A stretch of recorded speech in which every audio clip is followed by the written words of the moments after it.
எனக்கு முன்னாடி இந்த சந்தேகம்லாம் இல்லைங்க. ஆனா இப்ப அந்த சந்தேகம் இருக்கு. ஒருவேளை இது வந்து செல்வராயனோட கதையா இருக்குமோ அப்படின்னு. ஏன்னா முன்னாடி வந்து மீம்ஸ்லாம் அதுலன்னு போட்டுட்டு இருந்தாங்க. ராயன் வந்து செல்வராயனோட ஸ்கிரிப்ட், தனுஷ் வந்து அதை வந்து எடுக்கிறாரு, அவர் வந்து ரிட்டன் டைரக்டிங் போட்டுக்கிறாரு அப்படின்னு சொல்லிட்டு இருந்தாங்க. எனக்கு இந்த ட்ரெய்லர் பார்த்ததுக்கு அப்புறம் ஒருவேளை இருக்குமோ அப்படின்ற சந்தேகம் இருந்துச்சு. ஏன்னா இந்த கலர் கிரேடிங்கு, மேக்கிங்கு, இந்த டிஐ இதெல்லாம் பார்க்கும்போது, அதுவும் இந்த கேரக்டர் கேஸ்டிங் ஒர்க் இதெல்லாம் பார்க்கும்போது உண்மையிலே ஒருவேளை செல்வராயனோட கதையா இருக்குமோ அப்படின்ற ஒரு சந்தேகம் இருந்துச்சு.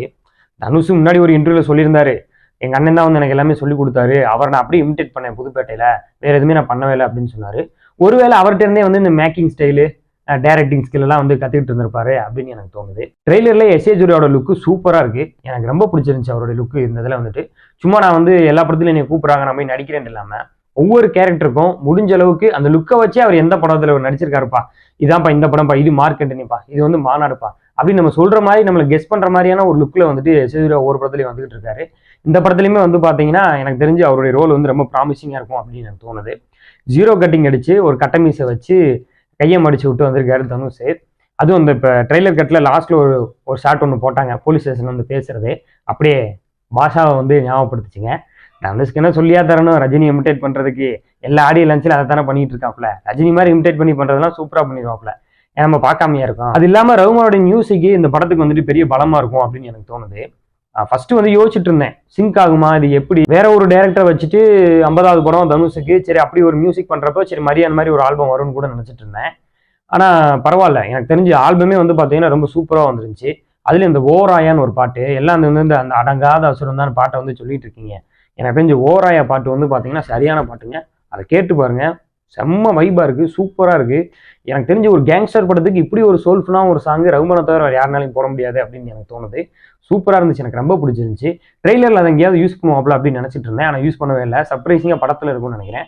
எனக்கு தெரிஞ்சு நல்ல ஸ்க்ரீன் பிளே எங்கேஜிங்கா இருந்துச்சு அப்படின்னு சொன்னா அந்த சோல்ஃபுல்லான மியூசிக் போடும்போது கண்டிப்பா எல்லாத்துக்கும் எமோஷனலா வந்து கனெக்ட் ஆகும் அப்படின்னு எனக்கு தோணுது. இது வந்துட்டு ஒரு ஒரு பூனை எளிய துரத்துற அந்த மாதிரியான ஒரு கதையா இருக்குமா, இல்ல ஒரு ஃபேமிலிக்காக வந்துட்டு ஒரு எமோஷனலா வந்து ரிவெஞ்ச் எடுக்கக்கூடிய ஒரு கதையா இருக்குமா அப்படின்றது படம் பார்த்தா தான் தெரியும். எனக்கு தெரிஞ்சு இந்த 2 டைப்பிக்கல்ல தான் படம் இருக்கிறதுக்கான வாய்ப்பு இருக்கும் அப்படின்னு எனக்கு தோணுது. எனக்கு தெரிஞ்சு படத்தோட கேஸ்டிங்ல பெருசா யாருமே குறை சொல்ல முடியாதுன்னு நினைக்கிறேன். எனக்கு கேஸ்டிங்கே வந்து பாத்தீங்கன்னா ரொம்ப நல்லாவே வந்திருக்கு.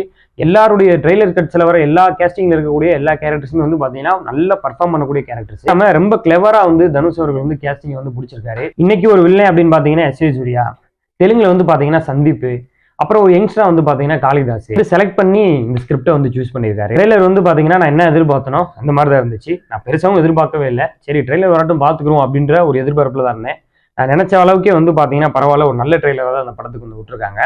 இந்த படத்துக்கு இந்த ட்ரெய்லர் ஒரு நல்ல ஓப்பனிங்கையும் கொண்டு வந்துடும் அப்படின்னு எனக்கு தோணுது. நானுமே வந்து இந்த படத்தை வந்து தனியா வந்து எதிர்பார்க்கிறேன். ஏன் அப்படின்னா அவர் வந்து ஒரு டைரக்டரா வந்து தனுஷ் அவர்கள் என்ன மாதிரியான ஒரு படத்தை எடுக்க போறாரு அப்படின்ற ஒரு ஆர்வம் இருக்கு. அதே டயத்தில் 50வது படம் அப்படின்ற ஒரு ஆர்வம் இருக்கு.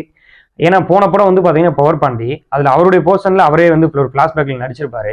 கிட்டத்தட்ட அவரே டைரக்ட் பண்ணிக்கிட்டு அவரே நடிச்ச மாதிரி தான் அந்த போர்ஷனே வந்து பாத்தீங்கன்னா நல்லா தான் பண்ணியிருந்தாரு. இதுக்கடுத்து வந்துட்டு நிலவுக்கு என் மேல ஒரு என்ன கோபம் அப்படின்னு சொல்லிட்டு ஒரு படம், அடுத்து ஒரு லவ் ஸ்டோரி ஒன்று பண்ணிட்டு இருக்காரு. அது ஒரு அனௌன்ஸ்மெண்ட் வேற கொடுத்துருந்தாங்க. இப்போ இந்த படம் கேங்ஸ்டர் அப்படின்றப்ப அந்த படத்துக்கு டைரக்டர் தனுஷாவே வந்து பாத்தீங்கன்னா அந்த படத்துக்கு பெரிய எதிர்பார்ப்பு வர்றதுக்கு நிறைய வாய்ப்பு இருக்கு. அதனால பொறுத்திருந்து பார்ப்போம். இன்னும் ஒரு 10 நாள் தானே ராயன் என்ன பண்றாரு அப்படின்னு. நன்றி.